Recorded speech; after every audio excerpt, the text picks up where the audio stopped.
Put your hands up now. Get on the ground! Don't move.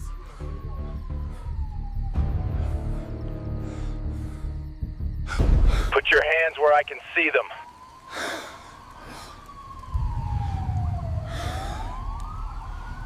A decorated black Navy SEAL named Marcus Hayes is pulled over in what begins as a routine traffic stop, but quickly spirals into a nightmare when racist officers led by Lieutenant Briggs open fire without cause. Across 10 gripping chapters, Marcus faces humiliation, betrayal, and systemic abuse of power, but refuses to kneel. From the tense roadside confrontation to the escalating manhunt, Marcus uses his military training to survive without becoming the monster they paint him to be. Each chapter reveals the ugly layers of corruption, false reports, planted evidence, and a lieutenant desperate to bury the truth. Yet Marcus turns the tables by broadcasting the encounter live, forcing the world to witness racism in real time. As officers falter, the truth fractures the thin blue line, leading to poetic justice when Briggs is exposed, arrested, and disgraced. The climax transforms Marcus from target to symbol, standing tall before a nation hungry for truth. In the epilogue, we see Briggs silenced in a cell while Marcus chooses a different battlefield, mentoring the next generation and proving that truth can never be gunned down. This story is a cinematic, emotional fight for survival, dignity, and legacy, a voice against silence. The night was still, the hum of Marcus Hayes' truck blending with the quiet country road. His hands rested loose on the steering wheel, but his eyes scanned the rearview mirror like radar. Blue and red lights flared. Marcus sighed. "Here we go again." He flicked his blinker, pulled smoothly to the shoulder, and rolled the window down. He sat tall, posture disciplined, though his chest tightened with an old, familiar dread. Two officers stepped out. One younger, jittery, the other older, carrying himself with smug authority. The older one leaned in first. "License and registration." Marcus kept his voice calm. "Evening, officer. Can I ask what I was pulled over for?" "Don't get smart." "License and registration." Marcus handed them over, movement slow, deliberate. "Sir, I'd just like to know why—" The younger officer cut in, voice sharp.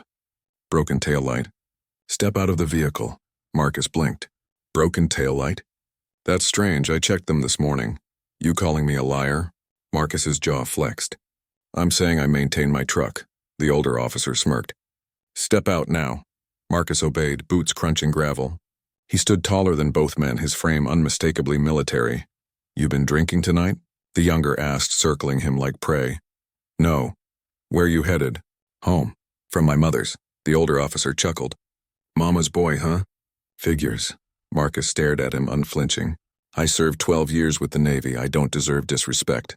The smirk vanished, replaced by a colder glare. "Oh, a tough guy." The younger officer's hand drifted to his holster. Marcus noticed. His chest tightened. "I'm cooperating," Marcus said evenly. "There's no need for that." "Don't tell us how to do our jobs." The silence stretched heavy as lead. The night air carried the faint buzz of crickets, a cruel contrast to the tension. Then the older officer leaned closer, his breath sour with coffee. "You think your uniform makes you special? Out here, you're just another black man running his mouth." Marcus's fists curled at his sides. He forced his voice steady. "I've buried brothers who fought for this country. I won't be buried on the side of a road because you want to feel powerful." The younger's voice cracked with agitation. "A gun, he's reaching—" Marcus froze. His hands were visible, empty, open. "I'm not—" The gun came halfway out of its holster. Marcus's heartbeat thundered. This was no routine stop. This was a setup. The night split with thunder. Bang! The younger officer fired first. The bullet ripped into the driver's side door, inches from Marcus's chest. Marcus dropped instinctively, rolling behind the truck. Gravel dug into his palms, but his SEAL reflexes overrode fear. "Hold fire," he shouted. "I'm unarmed." The older cop sneered, crouching beside his cruiser. "Yeah, then why you moving like that?" "Only guilty men dive for cover." Marcus's voice was steady, though adrenaline roared in his veins. "You shot at me. What did you expect me to do, stand still and die?" "Shut it, thug," the younger barked. "We got ourselves a resisting suspect." Marcus pressed his back against the cool metal of his truck. His lungs burned, but he forced his breathing slow. "Resisting? I was standing with my hands open." "Doesn't matter. You people are always hiding something." That phrase, You people. Marcus's blood boiled, but he stayed low, mind racing through tactical options. Listen, Marcus called out. I'm a Navy SEAL. 12 years of service, Iraq, Afghanistan. You've got the wrong man. The older officer laughed, cruel and mocking. A SEAL, don't make me laugh. Only uniform you ever wore was orange. Marcus clenched his teeth. Check the license, Hayes Marcus David. You'll see the record. You think we care? The younger's voice was high, cracking. Black, armed, hostile, and that's all I need to know. Another shot rang out, sparking off the pavement near Marcus's boot. He flattened against the ground, heart pounding. The urge to fight surged hot in his chest, but another voice, not his mother's, echoed inside him. Don't give them an excuse. Marcus yelled, I don't have a weapon. You're escalating this. The older one replied, tone smug. Escalating? Boy, this is us keeping the peace. Marcus's jaw locked. Peace? You call shooting an unarmed man peace? An unarmed man who moves like a soldier, the younger spat. Stop playing games. Hands on your head and crawl out. Marcus stayed behind cover, mind calculating. Crawling out meant exposure. Exposure meant death. He tried one more time, his voice low, measured, but edged with fury. You don't want this fight. You don't know who you're dealing with. Oh, I know exactly what I'm dealing with. The older one's tone dripped venom. A threat that needs putting down. The words weren't just bias. They were intent, premeditation. Marcus's chest tightened, realization cutting sharp. They're not here to arrest me. They're here to kill me. A sudden burst of static cracked through the night. The younger officer on his radio. Dispatch officer under threat. Suspect is armed and hostile, requesting immediate backup. Marcus's stomach sank. Armed? He shouted. I don't even... The older laughed again. Doesn't matter what's true. What matters is what's written down. Marcus slammed his fist against the dirt, fury battling restraint. He could end this and fast, but then he'd be exactly what they painted him as. He called out again, voice shaking now. I fought for this country. I bled for it. And now you're hunting me like prey? Save your war stories. Tonight you're not a hero. You're a headline. Silence. Heavy. Crushing. The younger's boots scraped against gravel, edging closer. Marcus could almost hear his ragged breathing, see his trembling hand on the trigger. Marcus steadied his tone. You're making the biggest mistake of your lives. Biggest mistake was letting you out of that truck. The muzzle flash came before the sound. Another bullet tore into the hood of Marcus's pickup, ricocheting sparks. This time Marcus moved. Fast, silent, efficient. He rolled, using the truck as cover, sliding toward the rear tire. His muscles coiled, instincts sharpened. Where'd he go? The younger panicked, eyes open. He's playing soldier, the older snarled. Marcus shouted from cover, voice commanding, the same tone that once rallied men through chaos. I am not your enemy, but if you keep firing, I will defend myself. The younger muttered something, shaky, uncertain. Maybe we should wait for backup. The older hissed. What are you scared of him? He's nothing. I've put down bigger dogs. Marcus clenched his fists. Rage flared, but he bit it back. He wouldn't let them strip his humanity. Instead, he called again, louder now. My name is Marcus Hayes. Navy SEAL, you shoot me tonight, the world will know. My blood won't hide your lies. The younger hesitated. But the older officer's venom cut through.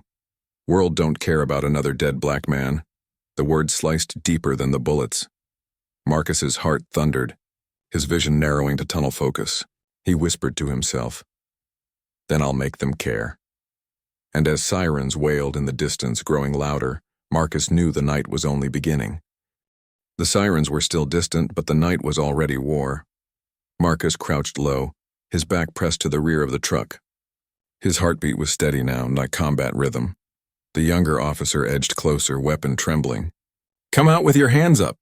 Marcus's voice was calm but hard. You shoot at me twice and now you want me to trust you? That's not how it works. You don't give orders. The younger lunged forward, finger tight on the trigger. But Marcus moved faster. In one fluid motion, he twisted the officer's wrist, yanked the gun free, and shoved him back against the hood of the cruiser. The younger yelped, shocked. Jesus, he's armed. Marcus gritted his teeth. Correction, you made me armed. The older officer aimed instantly. Drop it now. Marcus kept the weapon angled down, his voice a razor. If I wanted to kill him, I would have. But I'm not you. The younger officer's chest heaved. He stared at Marcus's eyes, not wild, not murderous, but disciplined, controlled. It unsettled him more than rage would have. Bullshit, the older spat. You're no SEAL, you're a liar. A thug in camo. Marcus's knuckles tightened around the pistol. 12 years of service. Bronze Star, Afghanistan twice. I carried men out of burning Humvees. What the hell have you carried besides hate? The older sneered. Save the bedtime stories. Your skin tells me all I need to know. Marcus's jaw clenched. The insult didn't sting because it was new. It stung because it was old. Too old. He stepped back, still keeping the gun low. You don't even hear yourself, do you? The badge doesn't give you honor. It just gives you a shield to hide behind. Shut up, the older barked. His finger twitched dangerously near the trigger. Marcus looked him dead in the eye. You fear me because I don't bow. Because I remind you of the one truth you can't stand. Your authority means nothing to a man who's faced death and walked away. The younger officer shifted, voice cracking. Maybe we should wait for backup. He's trained. He'll tear us apart, the older snapped at him. Shut your mouth, rookie. You scared of one man? Marcus cut in, sharp. One man who refused to be broken. You'd never understand that, the older snarled. You think you're some kind of hero? Out here you're nothing. Out here I write the story. Marcus raised his chin, eyes burning. Not tonight. He dropped the magazine from the pistol, ejected the chambered round and tossed both aside. The weapon clattered on the asphalt. I'm not you, Marcus said, voice low but firm. I don't kill to prove a point. The younger blinked, stunned. Why would you? Because I still believe in honor, Marcus cut in. Even when it's not given back. The older officer seethed, almost shaking. He had expected rage, violence. Instead, Marcus's restraint humiliated him.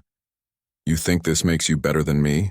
Marcus stepped closer, just enough that the streetlight caught his face. His voice was steel wrapped in fire. I am better than you, because when my finger was on the trigger, I chose life. Something you never learned. For a heartbeat, silence pressed heavy on the road. The younger officer looked between them, torn. The older officer's nostrils flared, his pride cracked wide open. Backup's coming, the older growled. And when they get here, you're finished. SEAL or not. Marcus held his gaze. If they come, they'll see the truth. You escalated, you lied. And you'll answer for it, the older smirked, dark and knowing. Truth? Around here, truth is whatever we write in the report. Marcus's stomach twisted. He'd heard enemies overseas talk about power. But hearing it in an American accent cut deeper. Still, he straightened. Then I'll make sure this night isn't forgotten. I survived war zones you couldn't last 5 minutes in. I'll survive you, the older smirk faltered. Just a flicker. Marcus turned slightly, locking eyes with the younger. And you. You still have a choice. Every cop does. You want to be remembered as the man who pulled the trigger on an unarmed veteran, or the one who stopped a massacre before it started? The younger's lip trembled. His gun lowered an inch, the older hissed, furious. Don't listen to him. He's manipulating you. Marcus's voice was sharp as glass. No, I'm telling him the truth. Something you've forgotten how to speak. The distant sirens grew louder, closer. Marcus exhaled, steady, readying himself.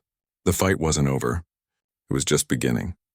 The night air vibrated with sirens. Tires screeched against asphalt as 3 more squad cars boxed in Marcus's truck. Floodlights flared, turning darkness into a sterile, blinding stage.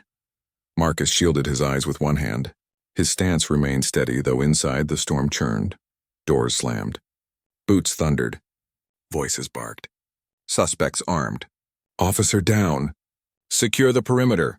Marcus's voice cut through, deep and commanding. I am not armed. I disarmed your officer and dropped the weapon. I am unarmed. A chorus of rifles clacked, safeties off. Red laser dots danced across his chest. Lies, someone muttered. The younger officer from earlier stammered. He took my weapon but unloaded it. He didn't shoot. The older snapped back, venom in his tone. Shut up, rookie. Don't cover for him. The sea of cops parted and a taller figure stepped forward. Lieutenant Briggs. Square jaw, iron gray hair, eyes like cold steel. His voice carried authority and menace. Well, Briggs said, surveying Marcus like a predator eyeing prey. Looks like we got ourselves a soldier gone rogue. Marcus's jaw tightened. I told your men, I am unarmed. I am not resisting. You've escalated this without cause. Briggs smirked, hands clasped behind his back. Funny, dispatch says otherwise. Suspect armed and hostile. Attempted to shoot officers. That's what I heard on the radio. Marcus's stomach sank. The report. The narrative. Already twisted. That's a lie, Marcus said, voice sharp. Your men fired first. I defended myself without returning fire. I'm a Navy SEAL, Lieutenant. My record speaks for itself. Briggs chuckled darkly. SEAL, huh? Seen plenty of wannabes flash that line when they're cornered. Doesn't mean a damn thing out here. Marcus's eyes narrowed. 12 years of service, Afghanistan, Iraq, Bronze Star. My name is Marcus Hayes. Look it up before you bury me under your lies. Briggs stepped closer, his boots crunching gravel, stopping just short of Marcus's space. His tone dropped, meant only for Marcus, but loud enough to be heard. You think your service makes you untouchable? Out here, your medals don't mean jack. Out here, I decide who's dangerous. And right now, that's you. Marcus's fists curled at his sides. I've faced enemies overseas who respected the uniform more than you do. Briggs leaned in, his voice a whisper dipped in acid. Overseas, you were fighting for us. Tonight, you're fighting us. The words landed heavy, sharp as a blade. Marcus forced himself not to flinch. The younger officer interjected nervously.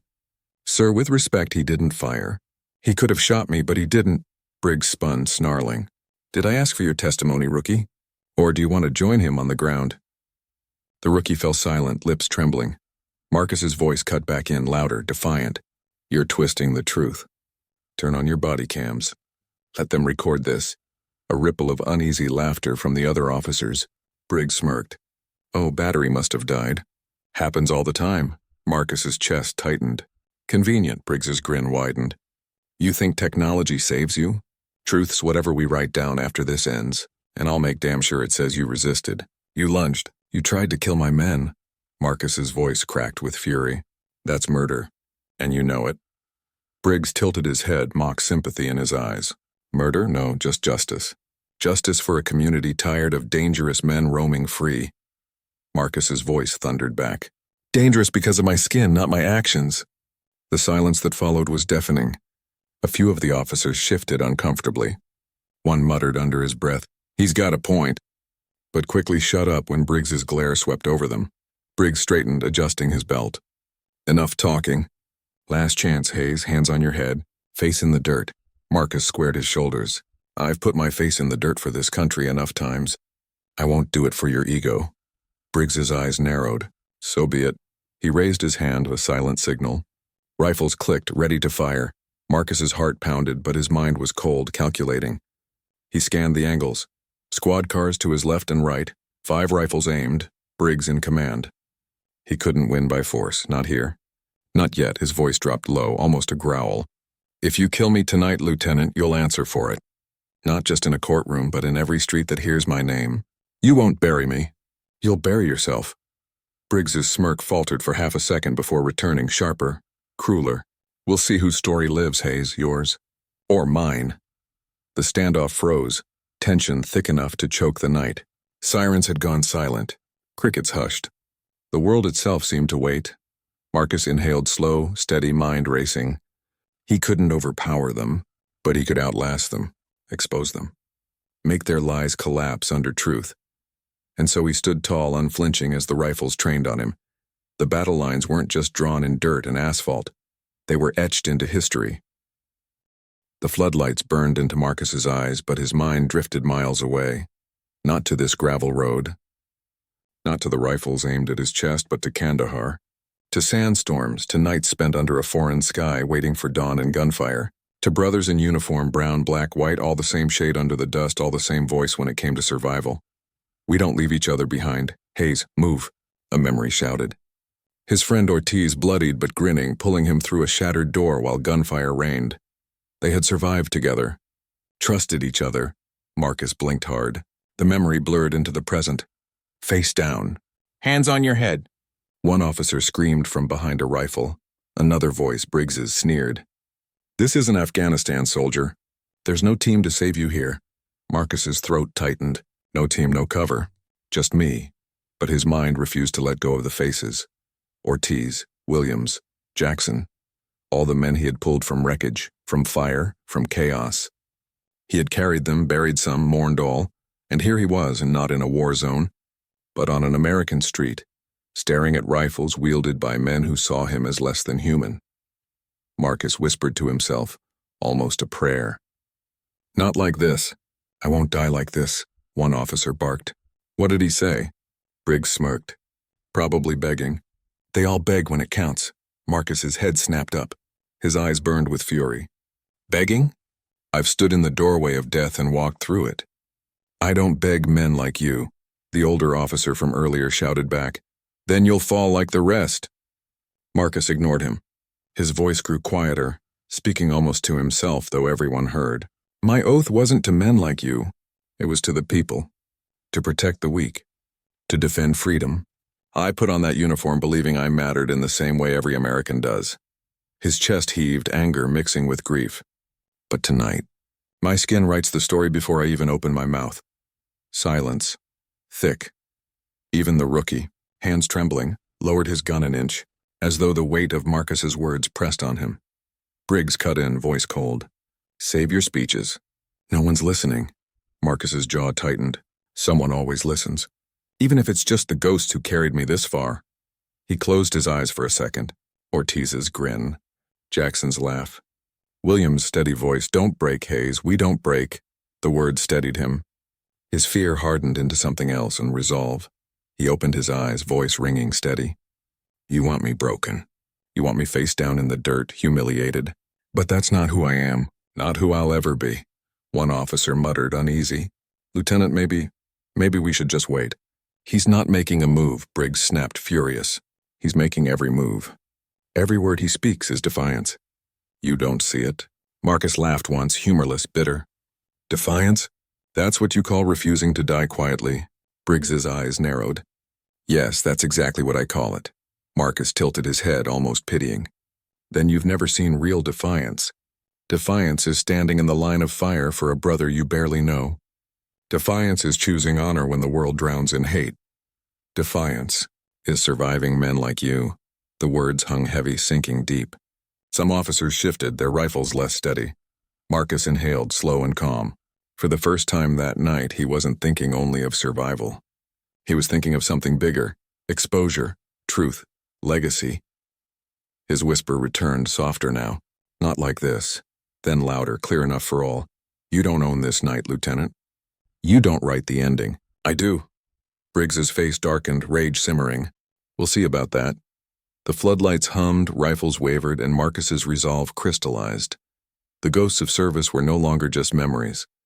They were his backbone, his reminder. He had carried them, and now they carried him. He would not be broken. Not here. Not tonight. The standoff teetered on a knife's edge. Floodlights glared, rifles glinted, Briggs's smirk lingered. Marcus lowered his stance, knees flexed, eyes scanning angles the way he had 1,000 times before in combat. He wasn't trapped, not yet. He just hadn't chosen his moment. "Final warning, Hayes," Briggs called. "Face down or we end this." Marcus shook his head slowly. "You're too eager, Lieutenant. Trigger fingers itching, but you don't know what to do when the man in front of you refuses to kneel." Briggs snarled. "Shoot if he moves." Marcus exhaled once. Then he moved a blur, a roll across gravel, a sharp shove. He slammed into one officer's knees, knocking him off balance, twisting the rifle from his grip in one clean motion. "Gun!" someone screamed, but Marcus didn't fire. He whipped the rifle aside, ejecting its magazine, tossing both pieces to the ground. Sparks of panic rippled through the officers. "What the hell is he?" Another officer lunged. Marcus sidestepped, swept the man's legs, pinned him face first into the dirt with precise pressure. He yanked the radio from his vest, clicked the open channel. Static hissed. Dispatch crackled faintly. Marcus's voice thundered into the mic, every word deliberate. "This is Marcus Hayes, Navy SEAL, unarmed. Officers fired on me without cause. They reported me as armed and hostile." "That is a lie." The pinned officer struggled. "Shut it off." Marcus pressed harder, holding him down. "The truth's on this frequency now. Your lies can't bury me." Briggs's face twisted, pale with fury. "Cut that radio, now!" Two cops scrambled, but Marcus's eyes locked them in place. His tone was sharp, commanding, undeniable. "You pull that trigger, you prove me right to the whole damn city listening in." The younger rookie's hands shook. "Lieutenant..." "He's broadcasting. Shut up!" Briggs barked. Marcus turned toward him, voice booming across the lot. Why so scared, Briggs? If you're the hero in your story, let the world hear it. Say it plain into this mic. Say I attacked you. Say I drew a weapon. Briggs's lips curled, but for the first time, hesitation flickered. His eyes darted to the other officers. Doubt was contagious. Marcus leaned down, the radio hot in his hand. You wanted me dead because of my skin, not my actions. Every word you spoke dripped with it. And now the world hears your silence louder than my truth. Enough, Briggs snapped, drawing his own sidearm. Marcus rose slowly, leaving the pinned officer in the dirt, radio still in hand. His posture was tall, defiant, his chest marked with red laser dots. You kill me now, it's over for you, Marcus warned. This radio's open. You'll go down with me. A heavy silence settled. Officers shifted, glanced at one another. A few lowered their barrels just an inch. The rookie broke it, voice trembling. He's right, Lieutenant. He could have killed me twice tonight, but he didn't. Briggs whipped toward him. You questioning me? The rookie swallowed hard, but his words came steadier. I'm saying, maybe he's not the threat here. Marcus seized it. Listen to him. You saw restraint. You saw a man who chose not to pull the trigger. Who here can say the same tonight? His gaze swept across the line of officers. One by one, rifles wavered. Briggs roared, voice breaking.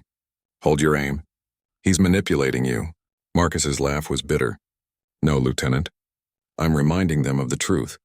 The same truth you bury under reports and silence. He stepped forward deliberately, radio still open.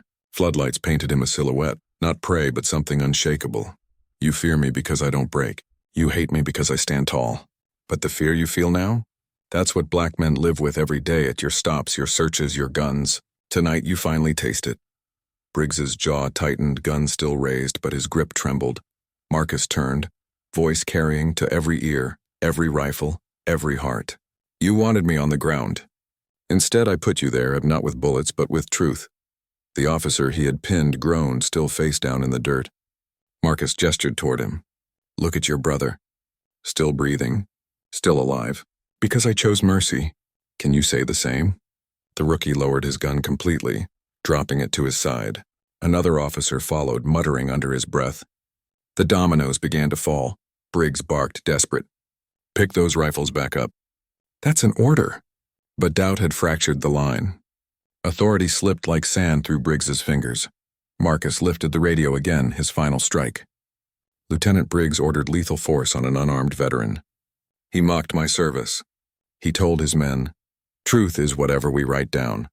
That's his justice. Briggs lunged forward, face twisted with rage. Give me that radio. Marcus sidestepped, years of training making Briggs look clumsy. The lieutenant stumbled, nearly losing his footing, and in that moment, every eye saw it, the mask crack, the desperation, the bully stripped of command. Marcus raised his voice one last time, clear, steady, undeniable. Tonight I survived not because of your mercy, but in spite of your hate. The floodlights flickered. The night felt different now. The balance had shifted. Marcus hadn't won the war. But for the first time the battlefield belonged to him. Morning light fell across New Haven like judgment. News vans crowded the station.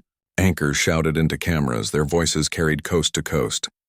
Screens lit with the same footage, grainy but undeniable, of a black veteran standing tall beneath rifles, refusing to kneel. Clips of Marcus's voice replayed on loop. Truth doesn't need a uniform to carry it. The nation had heard. And the nation was asking questions. Inside headquarters, chaos reigned. Briggs stormed into command, veins bulging. This is political theater. He's manipulating the narrative. Captain Reyes stood stiff, flanked by internal affairs. Save it. Hayes's broadcast went straight to dispatch. We have officers confirming your orders. You're done. Briggs's jaw locked. You're throwing me to the wolves? After everything I've done for this department? Reyes's eyes were steel. What you did wasn't for the department. It was for your ego, and it ends here. 2 IA agents stepped forward. Briggs sputtered, but the cuffs clinked shut all the same. Outside, Marcus sat on the station steps, a blanket draped over his shoulders, eyes steady, though exhaustion weighed on him. Reporters pressed forward, microphones waving. Mr. Hayes, how do you feel after last night? Do you think justice will be served? Are you planning legal action? Marcus's voice cut through the swarm, calm and commanding. "I feel alive." And that's more than too many brothers can say after a traffic stop. Last night wasn't just about me. It was about exposing what happens when power is unchecked and hate is given a badge. A hush fell. Even the cameras seemed to lean closer. Marcus continued, words deliberate, chosen like rounds in a chamber. "They called me hostile because of my skin. They called me dangerous because I refused to bow. But I'm dangerous only to lies, and I will never stop being that." The rookie, Officer Carter, stepped out from behind him, nervous but resolute. "He's telling the truth. I saw everything." Lieutenant Briggs gave the order to fire. "Marcus Hayes could have killed me, but he didn't," gasps rippled. Reporters scribbled furiously. The rookie's voice cracked, but he pressed on. "If we let this die in silence, we're no better than him."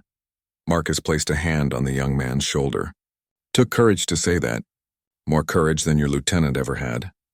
Carter nodded, eyes shining with something close to pride. The narration cut in like scripture. Sometimes justice doesn't roar.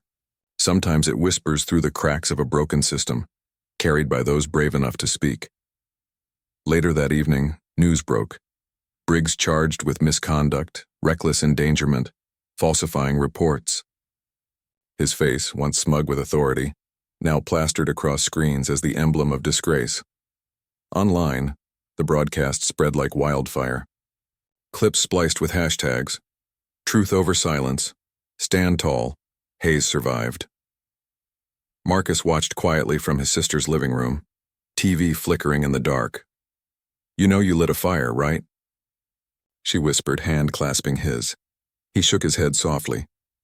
"Not me, the truth did. I just gave it a voice." Her eyes glistened. "And you lived to tell it." For a long moment, silence filled the room, heavy but not empty. The kind of silence that carried meaning, not fear. Marcus finally spoke, low but steady.